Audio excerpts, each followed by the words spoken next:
What's up, guys? Welcome back to another episode of the Fantasy Fellow Show. My name is Kyle. We're going to be looking at the waiver wire watch list for Week 18. For me, this is the first round of the playoffs, so this is a really important week. Looking at the schedule ahead, there's a couple gems here. There's three teams that have 5 games this week. These are going to be the teams that I recommend adding players from. So that's Dallas, Toronto Raptors, and Oklahoma City Thunder. There's a handful of teams, a lot of teams with 4 games. And then you have the Pacers, the Warriors, the Knicks, the Clippers, and Detroit, all with 3 games. So we're kind of trying to avoid players on these teams. And if you're looking ahead even farther, we can look at Week 19. There's only one team with 5 games during this stretch. And then there's a handful of teams with 3 games. So we'll kind of reevaluate these things next Sunday or Monday night. But looking at Week 18, again, Dallas, OKC, and Toronto. We want to take advantage of these teams with 5 games. Now, I want to show you guys some players that I have personally added for the stretch here. I've been able to get Dorian Finney-Smith. He's on Dallas. He's under 20% owned, and he's actually been playing pretty solid. If you look at his numbers throughout here, he's got a floor of like 19, 17 points. Otherwise, he's usually over 20 points. So he's really solid if you're in a 12-man league. Dorian Finney-Smith. I picked up Khem Birch. We've been talking about him the last couple of weeks here. He's the starting center for the Raptors. Again, 5 games. You look at what Khem Birch has done since moving to Toronto. Really solid. He just had his best game really with minutes wise here. 33 minutes against the Knicks. He's really solid 6 or 7 rebounds. Really solid scorer, and he's going to do things on the defensive end too. So I love Khem Birch for the 5-game span this week.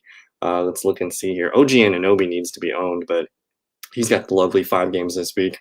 Alexej Pokusevski here. I'm trying to hold on hope for him in a 4-game span here. It's not the greatest, but I'm hoping to maybe get 1 or 2 games where he goes off.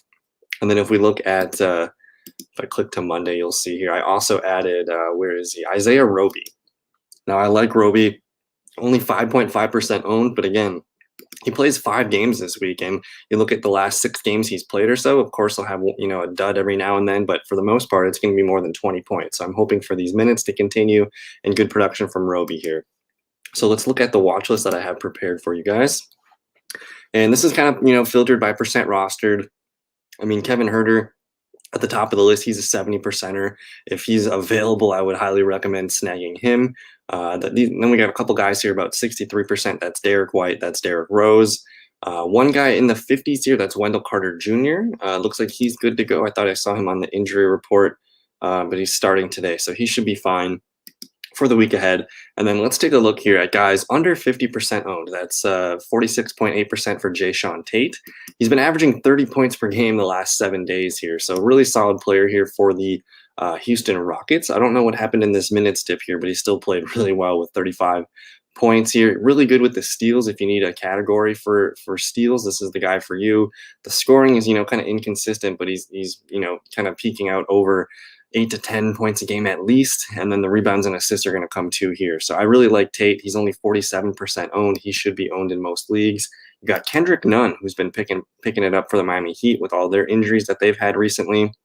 You look at his last 5 or 6 games, 34, 29, 21, 47, 28, 11, 17. That's kind of like a blip in the radar, but look at the minutes. The last 4 games, he's been well over 30 minutes per game. The points have been way up too. So I like Kendrick Nunn quite a bit, 46% rostered there.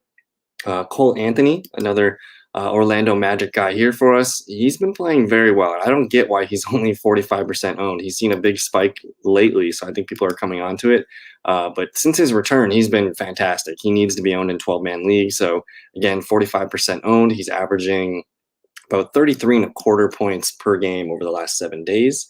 We got Danilo Galinari. So now we're kind of in the 40% range. This is 41.9%. And what I like about Galinari is, with all the injuries to Atlanta, he's finally back and healthy. They need him to keep up the scoring here. So before he kind of started missing games and was injured, he was on a couple of my teams, and he was being a consistent guy in the 25 to 30 points per game range. So 1 game back, I believe this was on Friday night, and he hit 25 points. 17 real points, 5 boards, and assist. And I just think with the Trae Young injury and all the other things that they've had to suffer through, Gallinari is going to have some play down the stretch here. Just want to look at the Atlanta schedule real quick. So Atlanta's got 4 games this week, 3 games next week. Not excited about that. Then 4 games for the championship weekend here. So let's keep it moving. Now here's one for you. It's Lou Dort. And with the OKC Thunder, again, they get 5 games this week. He's about 41% owned. He's averaging 35.5 points per game over the last 7 days. He's been missing some time, so it's not exactly a surefire thing. But if you can get 3 or 4 games out of Dort, I highly recommend trying to secure him because he's going to get you a lot of points. You see, 24 was the worst game, but he's able to put up a 64, a 44, a 38, and a 32. So again, I'm a big fan of the Thunder this week. We also have another team here with 5 games this week. This is going to be Gary Trent Jr. He's under 39% owned. He didn't have the greatest game last night, only 5.25 points, but 16, 47. And look at what he did before he started missing a couple games here. He was playing really well. So just brace yourself.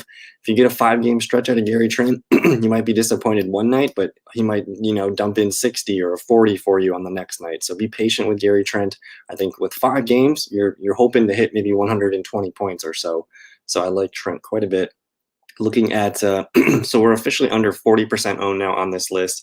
And here we go. We got Detroit center power forward Isaiah Stewart. And here's the thing I like about Isaiah Stewart. Now, this week they only have 3 games, which I know sucks. So if you're in good shape this week and you think you can advance to the next week, look at this big 5-game of week 19. That's going to be very valuable. And if Isaiah Stewart's a full go for this, I think we're in good shape. You look at what he's been doing since, early April. He's just been on a tear here. Only one really bad game, a couple 50s, 40, just really good production in limited minutes sometimes too. I wish they would just give him the 24 to 30 minutes per game. We'd be golden, but very highly productive player with not a lot of minutes needed. Up next is Bruce Brown. He's 35% owned, but he's averaging 34.7 fantasy points over the last 7 days. And the Nets, man, they've been dealt a tough hand with injuries, and just with whether it's Harden or Durant, sometimes even Kyrie, Bruce Brown's name gets called to be a leading scorer for the night. You look at his production over the last 30 days, it's been really solid. So again, only 35% owned. I think this is a must-own player in 12-team leagues. Looking at the schedule for the Nets real quick. Brooklyn's got 4 games this week, so I recommend scooping them up this week. Next week, week 3, we'll kind of reevaluate things, but for sure, as long as you have room week 18, I'd be open to it.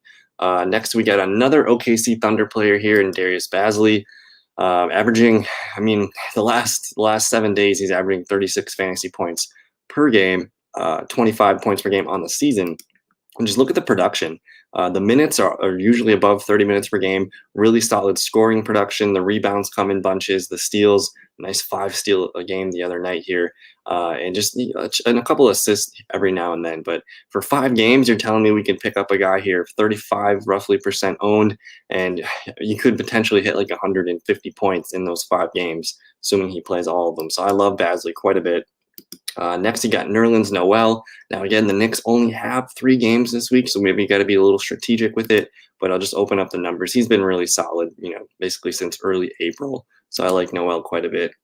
We got Marcus Morris Sr. here. He's averaging 30 points per game the last 7 days, roughly 21.7 on the season. But you see this kind of spike of really all of April. He's had almost 30 minutes a game. You look at the last 7 days here too. His minutes are up, points are up, rebounds are up.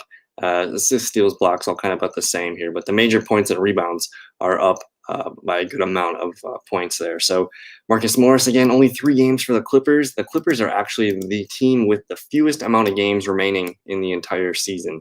So only 10 games remain on their schedule for the next 3 weeks of the playoffs.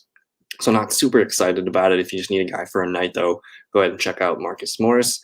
We got Davis Bertons here for the Washington Wizards. Now, I'm assuming he's playing right now, just no points yet, but he has been, kind of in and out of the lineup throughout April here, but when he plays, he's usually playing better than he had early in the season, so you can expect 20 to 25 points out of him for the most part in a night. So as long as his minutes stay up, his scoring stays up, I like Bertons. I think they play 4 games this week, 4 games the following, they play 12 more games the rest of the way, so he's a pretty solid, safe bet for a good amount of minutes down the stretch. Again, here's another Detroit Piston, Josh Jackson, and it's just kind of like what I said. If you can hold on to a Piston that's got 3 games this week and they get 5 next week, Josh Jackson might be the guy. He's kind of inconsistent, but if you can see, he'll deliver a 40 every now and then. He'll bump in a 13 or a 19, but it kind of evens out throughout the course of a week. So I like Jackson quite a bit in that 5-game stretch next week. Here's another Dallas Maverick for you. Jalen Brunson, been playing pretty solid, averaging 25 points per game over the last 7 days. Royce O'Neal with the Utah Jazz. His numbers have been picking up again. Kind of took a break in the end of March, early April, but he's starting to kind of round back into form here. Really good points, rebounds, and assists. And he'll chip in some defense stats too. So I like Royce O'Neal. Here's another Orlando Magic, Chuma Okiki. We've been talking about him for like 3 weeks now. I don't know why his percent rostership has spiked down, -7%, but he's under 20%, so there's a good chance that he's available. And the thing I like about Chuma is look at his minutes. Just a really consistent player for the Magic. They want to try and get as much out of him as they can. So if you need someone in a 12-man league, I think the Magic, let's see here, Orlando, they got 4 games the rest of the season, in each week. So I like the Magic added players quite a bit. We had another Washington Wizard, Daniel Gafford, kind of a low floor. You see the 11 currently right now, but the 16, that's his worst game. Actually, it's a high floor, my bad. So this in a 4-game stretch, you're maybe hitting 100 points. Probably worth a look for sure. The minutes aren't really high, but he's a very high productive points per minute player. We got O'Shea Bracette here for the Indiana Pacers. Now, it's a small sample, but man, 38 minutes, 42 minutes, 25 minutes, a couple double-doubles in a row, steals and blocks, just massive fantasy points in these last 3 games here. So, of course, that's been because of the injuries to Sabonis, Miles Turner, Goga, and Doug McDermott. So I don't know how much I like this one, but as long as you follow the Pacers and you see that one of these guys are going to be out, I like Brissett. Just the problem is only 3 games this week, but if you look closely, they play 4 in week 19 and 5 in week 20. So someone to definitely keep an eye on in case you need someone for week 20. Now we have Xavier Tillman here, Memphis Grizzlies. I think he got the start the other night here because Jaren Jackson was out. But there's a lot of, the minutes aren't very consistent. He had a couple nice spike games, 41, 28, and that usually equates to good fantasy points. So if you are watching Memphis closely and you see Jaren Jackson Jr. is out or Brandon Clark's out or anything like that, Xavier Tillman might be good for a night or two. We got Reggie Bullock for the Knicks. I want to talk a little bit about Mo Bamba with the Orlando Magic. Again, we talked about them being a solid add the rest of the way with 4 games in each week. Now, he kind of had a little injury here, but if you look at these points, I think this is kind of his spectrum. The low end, he's going to get you 15, 16 points, but I expect, a good night once or twice a week and a couple average nights. So if you look at a 4-game stretch, there's a really good chance you end up with 100 points. I think I'll take that with my worst player. You get Corey Joseph here, and again, just the theme is, Detroit. If you can hang on to a couple of these Detroit guys, you're going to get rewarded with 5 games next week. Now, I know Corey Joseph's been kind of in and out lately, but he had been very productive before this little ankle injury. So hopefully he can kind of get things back to normal this week. Another OKC Thunder guy, Theo Maladan, just really consistent with the minutes. That's kind of what I value here. He hasn't missed time in a 5-game stretch. I know he's probably going to play all 5 games. Really good chance at at least 115, 120 points. I think I'll take that. He might be one of the safer ads of the week here. Interesting Washington Wizards, Raul Neto here, who has been just playing really, really well. You look at these last 2 games here, 34 minutes, 36 minutes, 15 and 18 points, and kind of just filling out the rebounds, assists, and steals.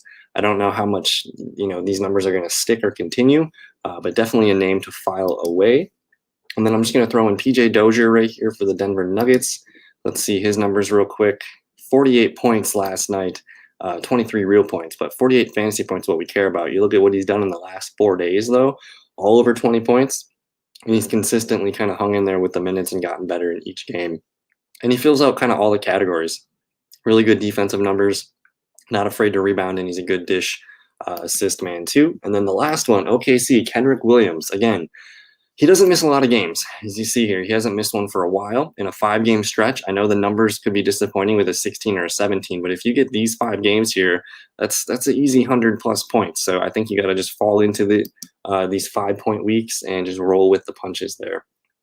So that's pretty much it for the Week 18 waiver wire watch list. If you guys have any questions or need to get some opinions on things, don't be afraid to comment. We're going to be going live on Tuesday nights. I will not have a Thursday live stream. I'm going to be on vacation. But Tuesday night, come hang out, ask some questions in the comments. Don't forget to like the video, subscribe if you're new. Thank you guys so much. Have a good rest of your evening, morning, whatever you need. We'll see you in another one. Thanks. Peace.